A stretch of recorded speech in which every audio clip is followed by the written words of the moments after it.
ধর্ষণের শাস্তি কি হবে তা নিয়ে আমাদের এক একজনের মতামত এক এক রকম, কিন্তু এই মুভি দেখার পরে তুমিও মানতে বাধ্য হবে যে ধর্ষণের শাস্তি হলে এমনই হওয়া উচিত। বলছিলাম গত বছরে নেটফ্লিক্সে মুক্তি পাওয়া তামিল মুভি মহারাজার কথা। মাত্র কয়েক মাসে এই মুভির IMDb কত জানো? বেশি না, মাত্র 8.4 আউট অফ 10। মানে বুঝতেই পারছো এই মুভি তোমার ব্রেন নিয়ে খেলবে আর একদম শেষের টুইস্ট তোমার মাথায় ঘুরিয়ে দিবে। সেই সাথে তুমিও মানতে বাধ্য হবে যে ধর্ষণের শাস্তি এরকম হওয়া উচিত। আমি কথা দিয়ে বলতে পারি এই ভিডিও তোমাদের একটুও নিরাশ করবে না, তাই ক্লিক যখন করে ফেলেছো পুরো ভিডিওটি দেখার অনুরোধ রইল, কারণ লাস্টের দিকে এমন কিছু দেখতে চলেছো যেটা দেখার পরে তুমিও থ্রিল হয়ে জমে যাবে। মুভিটা দেখার পরে 10 মিনিটের মতো আমি নিজেও থ্রিল হয়ে চুপ করে বসেছিলাম আর ভাবছিলাম এটা আমি কি দেখলাম। ভিডিও শুরু করার আগে তোমাদের কাছে আমার বিশেষ অনুরোধ, এই মুভিটা ছিল অনেক প্যাচালো, তাই এটাকে তোমাদের জন্য সাজিয়ে গুছিয়ে রেডি করতে আমাকে যথেষ্ট বেগ পেতে হয়েছে। তাই আমার এই পরিশ্রমের বিনিময়ে আশা করছি তোমরা সবাই একটি করে সাবস্ক্রাইব করে দিবে। তো চলো শুরু করি আজকের মুভির এক্সপ্লেনেশন। মুভির শুরুতে সহজে বোঝার জন্য তোমাদের দুইটা পরিবারের সাথে পরিচয় করিয়ে দেই। এই লোকের নাম সেলভাম কুরেশি, যার পরিবারে তার স্ত্রী কোকিলা ও তার একমাত্র আদরের ছোট্ট একটি মেয়ে রয়েছে। সালভামের জীবনের সকল সুখ আর স্বপ্ন তার এই মেয়েকে নিয়ে, মানে বলতে পারো তার মেয়েই হলো তার কলেজার টুকরা। সালভাম তার এলাকায় একটি ইলেকট্রিক্যাল দোকান চালায় আর তার এই দোকানে তার সহকারী হিসেবে কাজ করে তার ছোটবেলার বন্ধু সাভরি। একদিন দেখা যায় সালভাম তার মেয়ের পিঠে অতি যত্নে মেডিসিন লাগিয়ে দিচ্ছে। আসলে আগুনে পুড়ে যাওয়ার কারণে তার মেয়ের পিঠে এমন ক্ষত হয়েছে আর সালভাম তার মেয়ের এক ফোঁটা কষ্ট চোখে দেখেই সহ্য করতে পারত না। এই হলো সালভাম নামের এই লোকের পরিবার ও পরিচয় পর্ব। কিন্তু এতক্ষণে যাকে তোমরা খুব সাধারণ ও দায়িত্বশীল মানুষ হিসেবে দেখলে, এই লোকের এক ভয়ানক রূপও রয়েছে। সে দিনের বেলায় একজন সামান্য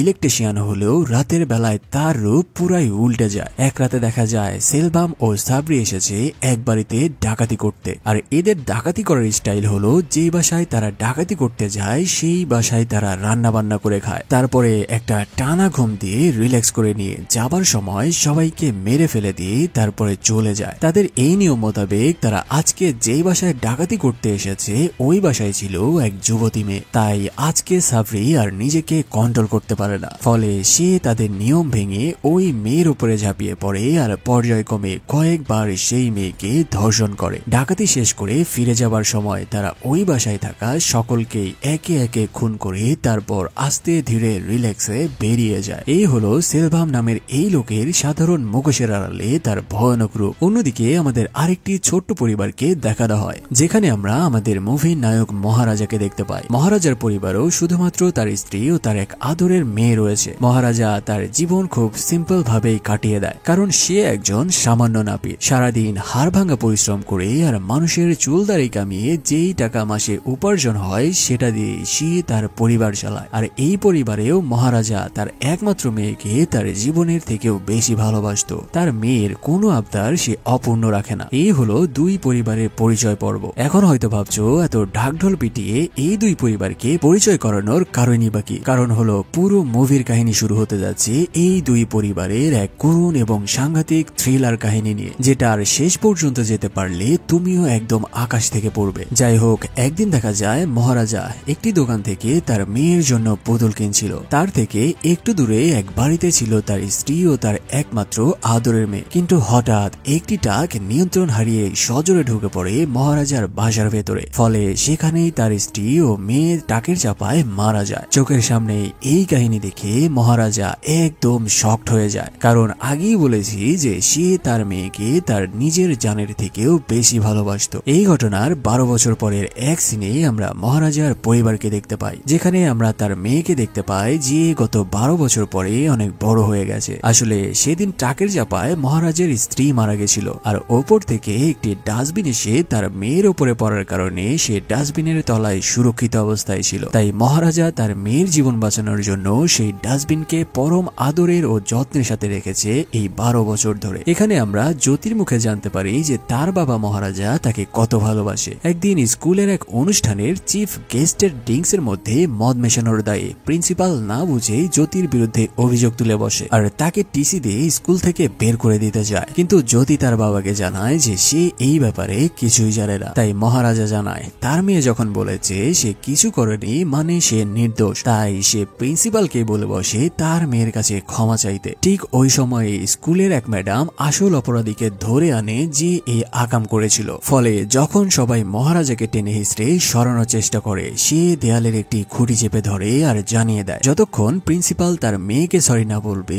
সে কিছুতেই এক চুলো এখান থেকে নড়বে না। এদিকে প্রায় 7-8 জনের টানাটানিতে সেই রড ভেঙে পড়ার উপক্রম দেখে প্রিন্সিপাল অবশেষে মহারাজার মেয়ে জ্যোতির কাছে সরি জানায় আর এই যাত্রায় রক্ষা পায়। এবার তো বুঝতে পারলে যে মহারাজা তার মেয়েকে কি পরিমাণ ভালোবাসে। একদিন তার মেয়ে জ্যোতি তার স্কুলের এক স্পোর্টস ইভেন্টে যোগ দিতে তার বাসা থেকে শহরের দিকে রওনা দেয় আর যাওয়ার আগে তার বাবাকে প্রতিদিনের রুটিন বলে দিয়ে যায় যেন তার বাবা নিজের যত্ন নিতে আলসেমি না করে। কিন্তু এই ঘটনার 7 দিন পরের এক রাতে দেখা যায় মহারাজার বাসার সবকিছু ভাঙচুর অবস্থায় পড়ে রয়েছে আর সে নিজেও অজ্ঞান হয়ে মাটিতে পড়ে রয়েছে। এখন তার বাসায় আসলে কি ঘটেছে, চুরি নাকি ডাকাতি? না, তার বাসায় এমন লোমহর্ষক ঘটনা ঘটেছে যেটা জানার পরেও তুমিও আঁতকে উঠবে। এখান থেকেই মুভির আসল থ্রিলিং পয়েন্ট শুরু। চলো দেখে আসা যাক তার বাড়িতে আসলে কি ঘটেছে। পরের দিন মহারাজা যায় তার লোকাল থানা। সেখানে যে থানায় অভিযোগ করে যে গতরাতে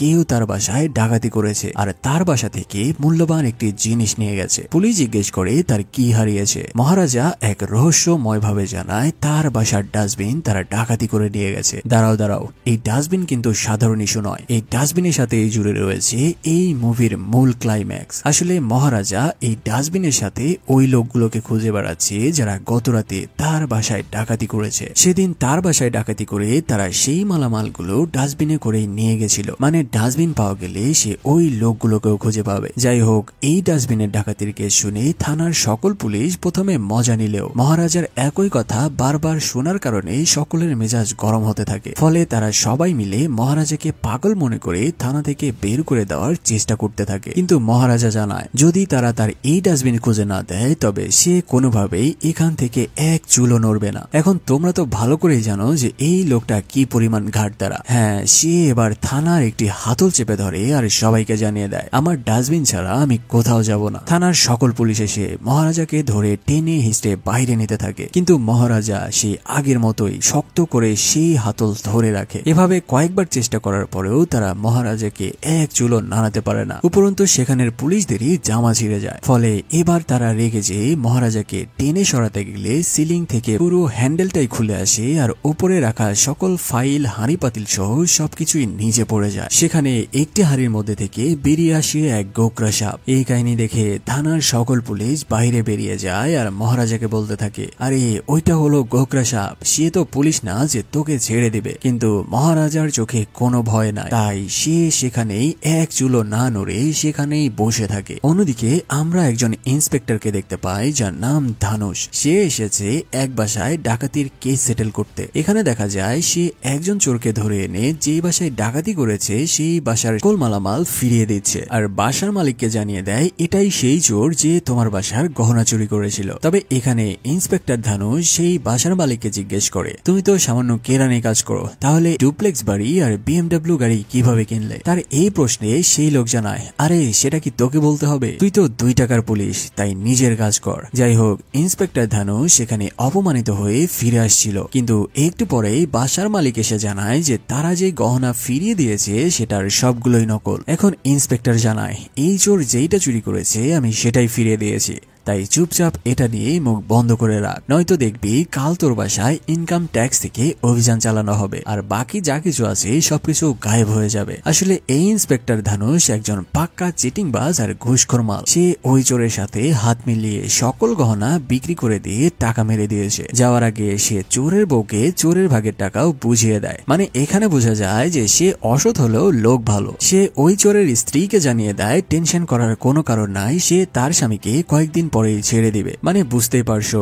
এই ইন্সপেক্টর ধানুষ কি ধাপ্পাবাজ মাল। যাই হোক, সে থানায় ফিরে এসে দেখতে পায় তার থানার অবস্থা পুরাই লন্ডভন্ড। এখন এখানে কি ঘটেছে এই কাহিনী জানার পরে সে আবারও মহারাজার কাছে শুনতে চায় আসলে তার বাসায় কি কি চুরি গেছে। মহারাজা আগের বারের মতোই তাকে জানায় তার বাসা থেকে মাত্র একটি ডাস্টবিন চুরি গেছে। এখন এই কাহিনী শুনে এবার ইন্সপেক্টর ধানুষের মেজাজও খারাপ হয়ে যায় আর সে সরাসরি মহারাজার দিকে বন্দুক ধরে জানায় যদি সে এখান থেকে না যায় তবে এখানেই মেরে ফেলবে আর থানায় হামলা করার কারণ দেখিয়ে তাকে এনকাউন্টার বলে চালিয়ে দেবে। ফলে মহারাজা আর কোনো উপায় না পেয়ে তার সকল জিদ রেখে এখন এখান থেকে চলে যেতে বাধ্য হয়। কিন্তু মাত্র কয়েক মিনিট পরেই সে আবারও ফিরে আসে নগদ 40,000 টাকা নিয়ে। সবার সামনেই সে ইন্সপেক্টরকে জানায়, এই নেন 40,000 টাকা আর আমার ডাস্টবিনকে খুঁজে দেন, যদি আমার ডাস্টবিন খুঁজে পাই তবে আরো নগদ 5 লাখ টাকা দিব। এই কাহিনী দেখে ইন্সপেক্টর সজোরে তাকে মারে এক চর। কি ভাবছো ঘুষ দেওয়ার জন্য মেরেছে? আরে না, চর মেরেছে এত দেরিতে ঘুষ দেওয়ার কারণে, আর সেই ঘুষ সবার সামনে দেওয়ার কারণেই এই চর মেরেছে। তবে এখানে ইন্সপেক্টর ধানুষ বুঝে যায় এই লোক সামান্য এক ডাস্টবিনের জন্য 5 লাখ টাকা কেন দিবে, মানে এই ডাস্টবিনের মধ্যে এর থেকেও মূল্যবান কিছু আছে। তাই তারা সবাই লেগে পড়ে সেই ডাস্টবিন খোঁজার কাজে। অন্যদিকে আমরা একজন হাতির মতো মোটা ভয়ানক এক লোককে দেখতে পাই। এই লোকের নাম কালায়ান, যে হচ্ছে এই এলাকার কাউন্সিলর। এখানে দেখা যায় সে তার গ্যাং ব্যাং নিয়ে এসে একটি কার গ্যারেজে যায় আর গ্যারেজের মালিককে কোনো কথা ছাড়াই উলুম ধরুম কেরানো শুরু করে। এখানে কাহিনী হচ্ছে সে তার জীবনে দুইটা জিনিস সবচাইতে বেশি ভালোবাসে। এক হলো তার লাক্সারিয়াস দামি এই গাড়িটা, দ্বিতীয় হলো তার স্ত্রীর গিফট দেওয়া একটি সানগ্লাস। আর গতকাল সে তার গাড়ি এই গ্যারেজে মেরামতের জন্য রেখে গিয়েছিল আর সেই গাড়ির মধ্যেই ছিল তার প্রিয় সেই সানগ্লাস। আর কাল থেকেই তার সেই সানগ্লাস হারিয়ে গেছে। মানে বুঝো ব্যাপারখানা, কি পাগল রে ভাই। যাই হোক, গ্যারেজের মালিক জানায় তার গাড়ি সে মেরামত করেনি, বরং তার গাড়ি মেরামত করেছিল তারই দোকানের অন্য এক কর্মচারী। ঠিক ওই সময়ে সেখানে ওই কর্মচারী চলে আসে। এই লোকের নাম হলো ধানা। এই লোকটাকে কিন্তু মনে রেখো। কাউন্সিলর ধানাকে দেখে একটি কাঠের টুল তুলে নেয় আর ধানাকে উরুম ধরুম খেলানো শুরু করে। আর সে বারবার বলতে থাকে, বল আমার সানগ্লাস কোথায়। যাই হোক, কাউন্সিলর তাদের সবাইকে পিটিয়ে লাস্ট ওয়ার্নিং করে দেয়। সে জানায়, যদি কালকের মধ্যে আমার সানগ্লাস না পায় তবে কেউ তোদের বাঁচাতে পারবে না। এই ঘটনার কিছুক্ষণ পরে তাদের কেলিয়ে যখন সে মদের বারে বসেছিল সেখানে আসে ধানা। সে সেই ওই সানগ্লাস কাউন্সিলরের সামনেই একবারই মেরে ভেঙে দেয় আর কাউন্সিলর সহ সবাইকে মদের বোতল দিয়েই তাদের মাথা ফাটানো শুরু করে। এভাবেই সে সবাইকে একের পর এক মাথা ফাটিয়ে দিয়ে কাউন্সিলরের মুখ ভেঙে দেয় আর তার প্রতিশোধ নিয়ে সেখান থেকে চলে যায়। অন্যদিকে দেখা যায় ইন্সপেক্টর ধানুষ তার টিম নিয়ে মহারাজার বাসায় আসে। কোথায় কিভাবে ডাকাতরা ঢুকেছিল তার আলামত দেখতে। কিন্তু সাব ইন্সপেক্টর কুজোহারা জানায়, স্যার, কেউ সামান্য একটা ডাস্টবিনের জন্য কেন এত টাকা দিবে? তার মানে এই ডাস্টবিনের মধ্যে অবশ্যই কোটি টাকা মূল্যের কোনো জিনিস ছিল। তাই ইন্সপেক্টর ধানুষ এবার মহারাজার কাছে আসে আর কৌশলে তাকে জিজ্ঞেস করে যে আসলে এর মধ্যে কি ছিল। যদি মহারাজা তাদের জানিয়ে দেয় যে এটার মধ্যে কি ছিল তবে সেটা খুঁজে বের করতে তাদের জন্য সুবিধা হবে। কিন্তু তোমরা তো জানো যে আসলে এই ডাস্টবিনের সাথে কার যোগসূত্র রয়েছে। তাই মহারাজা আগের বারের মতোই জানিয়ে দেয় যে তার মধ্যে কিছুই ছিল না, এটা শুধুমাত্র একটা ডাস্টবিনই ছিল। যাই হোক, অবশেষে তারা সেই 5 লাখ টাকার লোভে এই ডাস্টবিন খোঁজার কাজ আবারও শুরু করে দেয়। তারা চারিদিকে পুলিশ লাগিয়ে দেয়, যেভাবেই হোক সেই ডাস্টবিন খুঁজে পেতেই হবে। আর এদিকে মহারাজা সেই থানায় থেকে যায় আর সেখানে থেকেই সে পুলিশের ফরমাইশ কাটতে থাকে। মানে ডাস্টবিন ছাড়া সে কোথাও এক পাও নড়বে না। সে পুলিশের সকল ফরমাইশ কাটা শুরু করে আর দিন রাত থানাতেই পড়ে থাকে। সেই সাথে ধাপে ধাপে তার জমানো টাকাগুলো সে পুলিশদের দিয়ে দিতে থাকে। এতক্ষণে নিশ্চয়ই বুঝতে পেরেছো যে আসলে তার বাসায় শুধু ডাকাতি হয়নি, বরং এমন কিছু হয়েছে যেটা সবার হুঁশ উড়িয়ে দিতে সক্ষম। যাই হোক, অন্যদিকে আমরা সেলভাম ও তার বন্ধু সাবরিকে দেখতে পাই তাদের দোকানে। সেখানে সালভামের ফোনে একটি কল আসে আর এই কল মানেই আজকে রাতে তারা আবারও বের হবে কোনো এক বাড়িতে ডাকাতি করতে। ঠিক একইভাবে সেলভাম ও সাবরি প্রতি রাতের মতো তারা তাদের কাজ চালিয়ে যাচ্ছিল। একদিন সাব ইন্সপেক্টর কুজোহারা খুঁজতে খুঁজতে একটি স্টিলের বালতির দোকানে চলে আসে আর সেই ডাস্টবিনের ফটো দেখিয়ে হুবহু একটি ডাস্টবিন দিতে বলে। আসলে এখানে ইন্সপেক্টর ধানুষ বুঝে গেছিল যে তারা সেই ডাস্টবিন হয়তো খুঁজে পাবে না, তাই সেই ডাস্টবিনের মতো একটি মাল কিনে এনে মহারাজার হাতে ধরিয়ে দিতে চায় আর তার সেই 5 লাখ টাকা হাতিয়ে নিবে। সেই সাথে তারা তলে তলে সেই ডাস্টবিনের সন্ধান চালাবে। যদি ভাগ্যক্রমে সেটা পেয়ে যায় তবে ডাস্টবিনের ভেতরে থাকা কোটি টাকা মূল্যের জিনিস তারা মেরে দিবে। এখানে ডাস্টবিন কিনতে যেয়ে সাব ইন্সপেক্টর কুজোহারার সাথে দেখা হয়ে যায় এক মোটা ভুঁড়িওয়ালা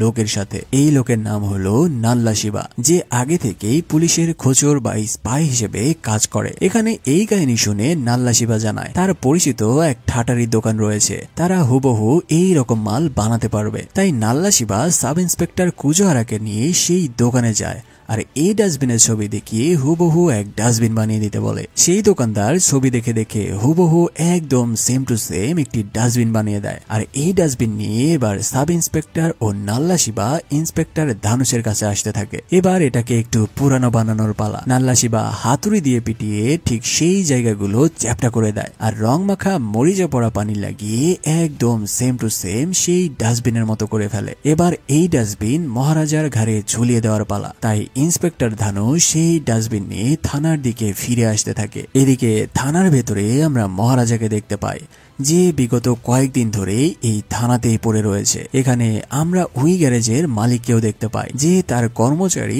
ধানার ছবি নিয়ে থানায় এসেছে তার মিসিং কমপ্লেন করাতে। ওই লোকের হাতে ধানার ছবি দেখে মহারাজার চোখে জ্বলে উঠে এক রাগের আগুন। এবার চলো তোমাদের দেখায় যে এই ধানা নামের লোকটার সাথে আসলে কি ঘটেছে। যেদিন মহারাজার বাসায় ডাকাতি হয় সেদিন মহারাজা তার বাসায় একটি গাড়ির রেজিস্ট্রেশন নাম্বারের কাগজ পড়ে থাকতে দেখতে পায়। তাই সে ওই গাড়ির মালিক তাদের কাউন্সিলরের সাথে দেখা করতে যায় এটা জানার জন্য যে তার লোকজন কেন সেদিন রাতে তার বাসায় ডাকাতি করেছিল। তবে এখানে যে সে জানতে পারে যে আসলে সেদিন রাতে কাউন্সিলরের গাড়ি ছিল ধানা নামের এই মেকানিকের কাছে। আর যেদিন ধানা সেই কাউন্সিলরকে মারছিল মহারাজাও ঠিক একই সময়ে সেখানেই উপস্থিত ছিল। তাই মহারাজা বুঝে যায় যে এই কাউন্সিলর তার বাসায় কিছুই করেনি, বরং যা করেছে এই ধানা নামের লোকটাই করেছে। তাই সে ধানার পিছু নেয় আর একটি প্রিন্টিং প্রেসের মধ্যে এসে দাঁড়ায়। এখানে ধানার আরো লোকজন ছিল, তাই তারা সবাই মিলে একে একে মহারাজাকে ধরে ফেলে আর মারা শুরু করে। এবার ধানা এসে জিজ্ঞেস করে, বল তুই কেন আমার পিছু নিয়েছিস? তোকে আমার পিছু নিতে কে টাকা দিয়েছে? কিন্তু মহারাজা কোনো কথা না বলায় এবার ধানা তাদের লোকজনদের বলে তার হাত শক্ত করে ধরতে। সবাই এসে মহারাজাকে চেপে ধরে আর একজন তার হাত শক্ত করে টেনে ধরে। অন্যজন এবার তার কাটারে নিয়ে মারে এক কোপ মহারাজার হাতের ওপরে। কিন্তু মহারাজা সেই লোকের হাত জোরে টেনে ধরার ফলে সেই কোপে তারই হাত নেমে যায়। ভাইরে, এই সিন যে কি ভয়ানক ছিল তা বলার মতো নয়। এই কাহিনী দেখে ধানার কলিজা পুরাই শুকিয়ে যায়। মহারাজা তার পকেট থেকে খুর বের করে সবাইকে পোজ দিতে থাকে। এভাবে সে সবাইকে একে একে মেরে এবার ধানাকে ধরে। সে ধানাকে মেরে প্রিন্টিং মেশিনের সাথে গেঁথে দেয়। আর এবার তাকে জিজ্ঞেস করে, বল সেদিন রাতে তোর সাথে আমার বাসায় আর কারা ছিল? ধানা জানায় তার প্রাণ চলে গেলেও সে কারো নাম বলবে না। তবে সে এটা জানিয়ে দেয় যে সেদিন রাতে তার সাথে যে ছিল সে বর্তমানে থানাতেই রয়েছে। এসব বলতে বলতে সে প্রিন্টিং প্রেসের একটি রড খুলে নিয়ে মহারাজার পায়ের মধ্যে ঢুকিয়ে দেয় আর সেখান থেকে পালাতে থাকে। এবার মহারাজা তার সেই কাটারি তুলে নেয় আর ধানার গলা বরাবর বসিয়ে দেয় এক কোপ। আর এক কোপেই সে ধানার বডি থেকে মাথা নামিয়ে দেয়। আর এভাবে সে তার শত্রুদের একজনকে খতম করে দেয়। কিন্তু আসলে মহারাজার বাসায় সেদিন রাতে এক্সাক্ট কি ঘটেছিল যার কারণে সে প্রতিশোধের নেশায় উন্মাদ হয়ে রয়েছে? চলো ফাইনালি এবার তোমাদের আসল ক্লাইম্যাক্স বলে দিই। এখানে আমাদের 12 বছর আগের এক ঘটনায় ফিরিয়ে নিয়ে যাওয়া হয়। এখানে আমরা সেলভামকে দেখতে পাই তার স্ত্রী ও মেয়েকে নিয়ে সে একটি জুয়েলারি দোকানে বসে রয়েছে। এখানে তার মেয়ের জন্মদিন উপলক্ষে সে তার মেয়ের জন্য একটি লকেট পছন্দ করে। তবে জহুরি জানায় এটা অনেক দামি, এটা প্রি অর্ডার ছাড়া বিক্রি করা যায় না। তাই সেলভাম সেটা অর্ডার করে সেদিনের মতো বাসায় ফিরে আসে। সেই রাতে তার স্ত্রী জানায় যে আমাদের তো এত টাকা নাই, তাহলে তুমি যে এত দামি লকেট অর্ডার করে আসলে এর টাকা কোথায় থেকে আসবে? কিন্তু সেলভাম জানায় আমি সেটা ম্যানেজ করে নিব, আমি আমার মেয়ের জন্য সবকিছুই করতে পারি। মানে বুঝতেই পারছো, আগে যে ডাকাতিগুলো তোমরা দেখেছো সেলভাম এগুলো এসবের জন্যই করত। যাই হোক, দুদিন পরে তার মেয়ের জন্মদিনে সে ওই নেকলেস নিয়ে ফিরে আসার সময় তার স্ত্রী ফোন করে জানায় আজ বাসায় অনেক মেহমান আসবে, তাই সে যেন চুলদারি কেটে বাসায় ফিরে। ফলে সে বউয়ের কথা মানার জন্য খুঁজতে খুঁজতে মহারাজা সেলুন খুঁজে পায় আর সেখানেই আসে দাড়ি কাটার জন্য। 12 বছর আগে আমরা এখানে দুজনকে ইয়াং দেখতে পাই। দাড়ি কাটার সময় হঠাৎ টিমারের ব্যাটারি ডেড হয়ে যাওয়ার কারণে মহারাজা যায় ব্যাটারি কিনতে। সেই সময়ে সেলভামকে কল করে তার বন্ধু সাবরি। সে জানায় তুই যেখানে আছিস তাড়াতাড়ি বাসায় চলে আয়। কাল রাতে আমরা যে ডাকাতি করেছিলাম পুলিশ আমাদের সন্দেহ করছে আর পত্রিকাতে আমাদের নামে অ্যারেস্ট ওয়ারেন্ট বেরিয়েছে। সেলভাম দ্রুত পত্রিকা খুলে দেখে কাহিনী সত্যিই সিরিয়াস। তবে সে সাবরিকে জানায় তুই এসব নিয়ে চিন্তা করিস না, সেই সাথে বাসায় যেন কেউ কিছু বুঝতে না পারে, কারণ আজকে আমার মেয়ের জন্মদিন। কিন্তু এই কথা বলেই সেলভাম যেই পেছনে ঘুরে তাকায় সে দেখতে পায় তার সামনে দাঁড়িয়ে রয়েছে মহারাজা। দাড়ি কাটার পুরোটা সময় সেলভাম এক নজরে মহারাজার দিকেই তাকিয়ে থাকে। বাসায় ফিরে সেলভাম কেমন যেন এক গভীর চিন্তায় ডুবে যায়। সে বুঝতে পারে যে মহারাজা তার সব কথা শুনে ফেলেছে। তবে যদি সে এখন পুলিশকে জানিয়ে দেয় তাহলে কি হতে পারে। এমন সময় তার স্ত্রী জিজ্ঞেস করে যে তার মেয়ের লকেট সে কোথায় রেখেছে, কিন্তু সেলভাম এই টেনশনে এতই মগ্ন ছিল যে সে পুরো বাসা খুঁজেও তার লকেট কোথায় রেখেছে সেটা মনে করতে পারে না। এদিকে আমরা সেলুনে মহারাজাকে দেখতে পাই যে সেলভামের মেয়ের এই লকেট খুঁজে পায় তার সেলুনের টেবিলের ওপরে। তাই সে এই লকেট সেলভামকে ফিরিয়ে দেওয়ার জন্য তার বাসার দিকে আসতে থাকে। ঠিক একই সময়ে সেখানে সেলভামের খোঁজে এক গাড়ি পুলিশ এসে নামে তাদের বাসার গেটের সামনে। এখন মহারাজার পেছনে এত পুলিশ দেখে সেলভাম মনে করে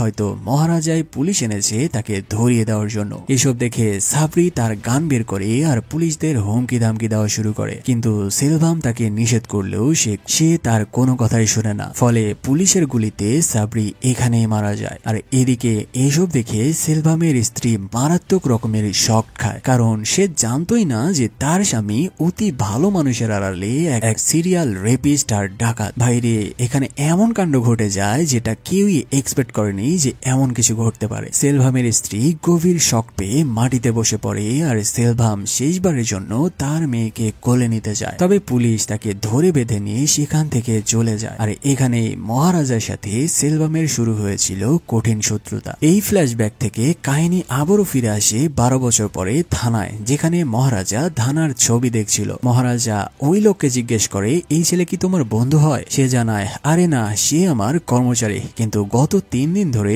সে নিখোঁজ। মহারাজা জানায় টেনশন করো না, সে ফিরে আসবে তাড়াতাড়ি। এসব বলার সময় সে ওই লোকের পিঠে হাত বুলিয়ে কিছু একটা খোঁজার চেষ্টা করতে থাকে। এখানে তোমাদের জানিয়ে রাখি সেদিন ডাকাতদের মধ্যে একজনের পিঠে একটি টিউমার ছিল আর সেটাই সে খুঁজে খুঁজে দেখছিল। যাই হোক, এবার কাহিনী ফিরে আসে ইন্সপেক্টর ধানুষের বাসার ছাদে। সে তার কনস্টেবলকে জানায় কাল এই নকল ডাস্টবিন মহারাজাকে ধরিয়ে দিবে ঠিকই, কিন্তু চোরকে এখনো খুঁজে পাওয়া যায়নি। সে একে একে তার পরিচিত সকল চোরদের কল করে আর এই ডাস্টবিন চুরির দায় নিতে বলে। তবে একজন সামান্য সিসকে চোরও রাজি হয় না এই সামান্য জিনিস চুরির দায় নিজের মাথায় নিতে। কনস্টেবলের সাথে সেখানে উপস্থিত ছিল ওই লোক নাল্লা শিফা। সে জানায় স্যার, যদি ওই 5 লাখ টাকা থেকে 50,000 টাকা আমাকে দেন তবে আমি নিজে এই ডাস্টবিন চুরির দায় নিজের কাঁধে নিব। ইন্সপেক্টর ধানুষ যেন এবার হাঁপ ছেড়ে বাজে। তবে সে এবার নাল্লা শিবা নামের ওই লোককে এই চুরির পুরো ঘটনা বলতে থাকে, যেই ঘটনা সেদিন সে মহারাজার কাছ থেকে শুনেছিল। কিভাবে ডাকাত তার বাসায় এসেছিল, কিভাবে মহারাজাকে মেরেছিল আর কি কি তার বাসা থেকে চুরি করেছিল। এখানেই রয়েছে এই মুভির মারাত্মক এক থ্রিলিং পয়েন্ট। নাল্লা শিবা এই ডাকাতির পুরো ঘটনা শুনেই তার চোখ মুখ একদম শুকিয়ে যায়। চলো এবার তোমাদেরও বলছি কাহিনীটা কি। আসলে সেদিন রাতে মহারাজার বাসায় কোনো ডাকাতি বা চুরি হয়নি। সেই রাতে হয়েছিল মহারাজা একমাত্র মেয়ের ধর্ষণ। সেই রাতে ধর্ষণ করেছিল এই ধানা আর এই নাল্লা শিবা, আর তাদের সাথে আরেকজন ছিল যার নাম সেলভাম। সেলভামের বাসার সেই ঘটনার 12 বছর পরে জেল থেকে ছাড়া পেয়ে এই দুইজনকে নিয়ে আসে মহারাজার বাসায় মহারাজকে খুন করতে। আসলে তাদের ডাকাতির কোনো প্ল্যানই ছিল না। তারা বাসার মধ্যে ঢুকে অপেক্ষা করতে থাকে মহারাজা বাসায় ফেরার জন্য। কিন্তু সেদিন আবার মহারাজার মেয়ে জ্যোতি তার 7 দিনের স্পোর্টস ক্যাম্পেইন শেষ করে শহর থেকে বাসায় আসছিল, আর মহারাজা তার সেলুন বন্ধ করে গেছিল তার মেয়ের জন্য জুতা কিনতে। ফলে মহারাজার বদলে তার মেয়ে জ্যোতি আগে বাসায় ঢুকে পড়ে আর তার ড্রেস চেঞ্জ করতে থাকে। আর এদিকে লুকিয়ে থাকা নাল্লা শিবা ও ধানা এই কাহিনী দেখে নিজেদের আর সামলাতে পারে না। ফলে তারা জ্যোতির উপরে ঝাঁপিয়ে পড়ে আর দুনিয়ার সেই নিকৃষ্ট কাজটি তার সাথে তারা করে বসে। তারা দুজনে মিলে কয়েকবার জ্যোতিকে ধর্ষণ করে, একবার না 2 বার না, টানা 7 বার তারা এই জঘন্য কাজ তারা দুজনে মিলে করে জ্যোতির সাথে। তবে যখন মহারাজা আসতে দেরি হচ্ছিল দেখে সেলভাম তার সকল রাগ জ্যোতির উপরে ঝাড়ে। সে লাথি দিয়ে দিয়ে জ্যোতির পা ভেঙে দিতে থাকে, আর সেখান থেকে প্রয়োজনীয় জিনিস সেই ডাস্টবিনে তুলে নিয়ে সেদিনের মতো তারা চলে গিয়েছিল। এর কিছু পরে মহারাজার বাসায় ফিরে আসে আর বাসায় ঢুকে তার মেয়ের এই অবস্থা দেখে সে পাগলের মতো আর্তনাদ করতে থাকে। দ্রুত তার মেয়েকে হসপিটালে নিয়ে যায় আর ডাক্তারের হাতে পায়ে ধরে বলতে থাকে তার মেয়েকে বাঁচানোর জন্য। এবার সে বাসায় ফিরে এসে নিজেই পুরো বাসা এলোমেলো করে দেয় আর নিজের মাথায় বাড়ি মেরে একটি ডাকাতির নাটক সাজায়। এরপরের দিনেই সে থানায় গিয়েছিল ডাস্টবিন চুরির নাটক বানিয়ে, যেটা তোমরা মুভির শুরুতে দেখেছিলে। এই হলো পুরো মুভির প্রথম আসল কাহিনী। আর এরপরের লাস্টে যেই মাথা খারাপ করা টুইস্ট তোমরা দেখতে চলেছো সেটা দেখার পরে বাইরে ভাই আমি নিজেও থ্রিল হয়ে বসেছিলাম। তো চলো এবার আসল কাহিনীটা জেনে আসা যাক। ইন্সপেক্টরের মুখে ডাকাতির পুরো ঘটনা শুনে নাল্লা শিবার কলিজা শুকিয়ে যায়, কারণ সে তো বুঝে গেছে যে মহারাজা আসলে ডাস্টবিন নয় বরং তাদের তিনজনকেই খুঁজে বেড়াচ্ছে। তাই সে জানায়, স্যার কাল কোথায় আসতে হবে আমাকে বলে দিয়েন, আমি চলে আসবো। কিন্তু ইন্সপেক্টর ধানুষ জানায়, আজ আর তোর বাসায় যাওয়া লাগবে না, তুই আমার বাসায় ঘুমিয়ে যা, কাল সকালে আমাদের সাথে মহারাজার কাছে চলে যাবি। আর কনস্টেবলকে জানিয়ে দেয় সে যেন কোনোভাবেই নাল্লা শিবাকে যেতে না দেয়। ফাইনালি পরের দিন সকালে ইন্সপেক্টর ধানুষ নাল্লা শিবাকে নিয়ে যায় মহারাজার বাসায়। সেখানে তাকে সেই নকল ডাস্টবিন ধরিয়ে দেয় আর তাকে জানায় এই হলো সেই চোর যে তোর বাসায় ডাকাতি করেছিল। এবার মহারাজা আস্তে আস্তে নাল্লা শিবার কাছে যায় আর কৌশলে তার পিঠে হাত দিতেই সে ওই টিউমার খুঁজে পায়। সাথে সাথে মহারাজা বুঝে যায় এটাই সেই লোক যেদিন সে তার মেয়ের সাথে এই জঘন্য কাজ করেছিল। তবে সে ইন্সপেক্টরকে বলে নাল্লা শিবাকে ছেড়ে দিতে, সে তার ডাস্টবিন ফিরে পেয়েছে এটাই অনেক। আসলে মহারাজা চাচ্ছিল ঠিক ধানার মতোই কুপিয়ে কুপিয়ে কুচি কুচি করে তার মনের সকল রাগ মিটিয়ে ফেলতে, কিন্তু সে বর্তমানে পুলিশের সামনে তো আর এটা করতে পারবে না। তাই সে পুলিশকে জানায় তাকে ছেড়ে দিতে, যেন সে তার সময় মতো তাকে কুপিয়ে কেটে ফেলতে পারে। সেই ইন্সপেক্টর ধানুষ এবার জিজ্ঞেস করে যদি এই লোক তোর মেয়েকে ধর্ষণ করত তাহলেও কি তুই ছেড়ে দিতি? এখন প্রশ্ন হলো এই ইন্সপেক্টর কিভাবে এত কিছু জানলো? আসলে তার অনেক আগেই সন্দেহ ছিল যে এই ডাস্টবিনের সাথে খুব গুরুত্বপূর্ণ কোনো ঘটনা জড়িত রয়েছে, কারণ কেউ এমনি এমনি একটা ডাস্টবিনের জন্য 5 লাখ টাকা দিবে না। তাই সে অতি গোপনে খুঁজে বের করে আসলে সেদিন তার বাসায় কি ঘটেছিল। অবশেষে তারা হসপিটাল পর্যন্ত পৌঁছে যায় আর সেখানে ডাক্তারের মুখে জানতে পারে যে জ্যোতির সাথে তারা কি করেছিল। যাই হোক, ইন্সপেক্টর ধানুষ এবার মহারাজার হাতে একটি চাপাতি তুলে দেয় আর হুকুম করে শালাকে কেটে ফেল, তোকে কেউ কিছু বলবে না, আর কোর্টের কেস আমি দেখে নিব। এবার মহারাজা হুকুম পেয়ে শুরু করে নাল্লা শিবার ওপর কঠিন কোপ। সে জিজ্ঞেস করে বল তোর সাথে 3 নাম্বার লোক কে ছিল? নাল্লা শিবা প্রাণের ভয়ে নাম জানিয়ে দেয় যে তাদের সাথে ছিল সেলভাম নামের এক লোক। এরপরে মহারাজা তাকে দাপড়িয়ে দাপড়িয়ে কুপিয়ে কুপিয়ে অবশেষে তার দেহ থেকে মাথাটাই নামিয়ে ফেলে। নাল্লা শিবাকে কেটে মহারাজা যায় সেলভামের লোকেশনে যেখানে তাকে পাওয়া যাবে। তবে সে কিন্তু সেলভামকে চিনে না যে 12 বছর আগের এই লোকটাই সেলভাম। সেলভামকে দেখে মহারাজা তার জীবনের সব থেকে বড় শক খায়, আর এর কারণ তোমরা একটু পরেই বুঝতে পারবে যে কেন তাকে দেখে সে শক খেলো। এখানে 12 বছর পরে প্রথমবার মহারাজাকে দেখেই সেলভামের সেই পুরান রাগ মনে পড়ে যায় আর সে উঠে এসেই মহারাজাকে মারা শুরু করে। সে বলতে থাকে তোর কারণে আমি 12 বছর আগে আমার পুরো পরিবারকে হারিয়েছি, তোর কারণে আমি আমার স্ত্রীকে হারিয়েছি, আমার 12টা বছর জীবন হারিয়েছি, এমনকি আমি আমার মেয়েটাকেও হারিয়েছি। এসব বলতে বলতে সে মহারাজাকে মারতে থাকে। তবে নিজেকে বাঁচাতে এবার মহারাজাও তাকে মারা শুরু করে আর এভাবে মারতে মারতে মহারাজা সেলভামের পায়ের উপরে আঘাত করে বসে আর তার 2 পা ভেঙে দেয়। তবে সেলভাম জানায় তুই আমার পা ভেঙে দিলেও আমি তোকে যে আঘাত দিয়েছি সেটা তোর মেয়ে সারা জীবন বয়ে বেড়াবে, আর নিজের মেয়ের মুখ দেখলেই তোকে সেটা কুড়ে কুড়ে খাবে। এমন সময় সেখানে মহারাজার মেয়ে জ্যোতি আসে আর তার হাতে থাকা একটি পুটলি ছুঁড়ে দিয়ে জানায় যে এই গয়নাগুলোর জন্যই তো তোমরা সেদিন চুরি করতে এসেছিলে তাই না? এই নাও, এখানে সকল গয়না রয়েছে, কিন্তু সেদিন তোমরা আমার সাথে এমন জঘন্য কাজ না করলেও পারতে, আর আমাকে এত কষ্ট দেওয়ার পরও কেন বাঁচিয়ে রেখেছিলে? সেদিন তো মেরে ফেললেই ভালো হতো তাই না? এখন আমাকে সারা জীবন এই কষ্ট বয়ে বেড়াতে হবে। যাই হোক, তোমার যদি কোনো মেয়ে থাকে তবে তার মুখের দিকে তাকিয়ে একবার নিজের বিবেককে প্রশ্ন করো তুমি কত বড় অন্যায়টা আমার সাথে করেছো। তবে আমার আর কোনো আক্ষেপ নাই, আমি তোমাকে ক্ষমা করে দিলাম। এসব বলে জ্যোতি তার বাবার সাথে উঠে চলে যায়। এমন সময় সেলভাম সেই পুটলির মধ্যে দেখতে পায় 12 বছর আগে তার মেয়ের জন্য কেনা সেই লকেট। এবার জ্যোতির দিকে তাকাতেই সে দেখতে পায় জ্যোতির পিঠেও রয়েছে আগুনে পুড়ে যাওয়া সেই ক্ষত। সেলভাম বুঝে যায় এটা মহারাজার নিজ নিজের মেয়ে নয়, বরং এটা হচ্ছে তারই নিজের মেয়ে জ্যোতি। সে খোঁড়াতে খোঁড়াতে মহারাজার পায়ের কাছে যায় আর তাকে জিজ্ঞেস করতে থাকে, এটা তো আমার মেয়ে, তুই কিভাবে বাঁচিয়ে রেখেছিস? এখানে আমরা জানতে পারি সেদিন ওই অ্যাক্সিডেন্টটা আসলে সেলভামের বাসায় হয়েছিল। আসলে সেদিন মহারাজা ও তার স্ত্রী ও মেয়েকে নিয়ে সেই লকেট ফিরিয়ে দেওয়ার জন্য সেলভামের বাসায় গিয়েছিল। তবে সেলভামের স্ত্রী জানায় এই অবৈধ টাকার জিনিস সে তার মেয়েকে পরাবে না। তাই মহারাজা পাশের দোকানে গিয়েছিল সেলভামের মেয়ের জন্য পুতুল কিনতে, কিন্তু সেখানেই ঘটেছিল সেই অ্যাক্সিডেন্ট। আর ওই অ্যাক্সিডেন্টে সেখানে মহারাজার স্ত্রী ও তার নিজের মেয়ে মারা গিয়েছিল, সেই সাথে সেলভামের স্ত্রীও মারা যায়। শুধুমাত্র সেখানে বেঁচে ছিল সেলভামেরই নিজের মেয়ে জ্যোতি। আর মহারাজা নিজের মেয়েকে হারিয়ে সেলভামের এই নিষ্পাপ বাচ্চাকে নিজের মেয়ের মতোই কোলে তুলে নিয়েছিল আর আজ পর্যন্ত নিজের মেয়ের মতোই বড় করেছে। মহারাজা জানায়, হ্যাঁ, এটা তোরই সেই আদরের ছোট্ট মেয়ে জ্যোতি। যেই পা তুই মাথায় করে রাখতি সেই পা তুই নিজেই ভেঙে দিয়েছিস। এইসব জানার পরে সেলভামের বুকের মধ্যে এক পাহাড় সমান আকাশ ভেঙে পড়ে। এটা সে কি করেছে?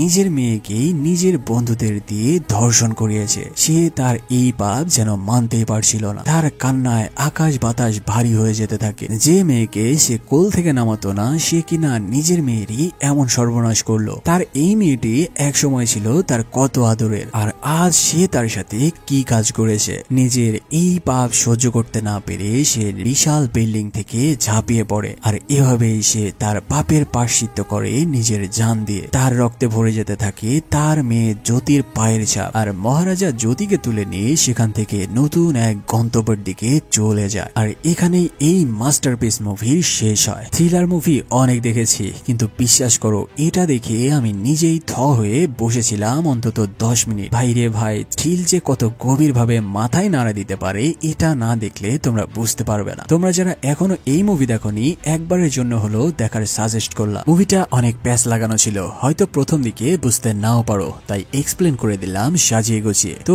আর দেরি কিসের, ঝটপট দেখে নিতে পারো। সেই সাথে যারা এখনো সাবস্ক্রাইব করতে ভুলে গেছো তারা প্লিজ একটি সাবস্ক্রাইব করে দিয়ে ভালোবাসা জানিয়ে দিও। দেখা হচ্ছে নতুন এক মুভি নিয়ে। সে পর্যন্ত ভালো থাকো, সুস্থ থাকো, ধন্যবাদ।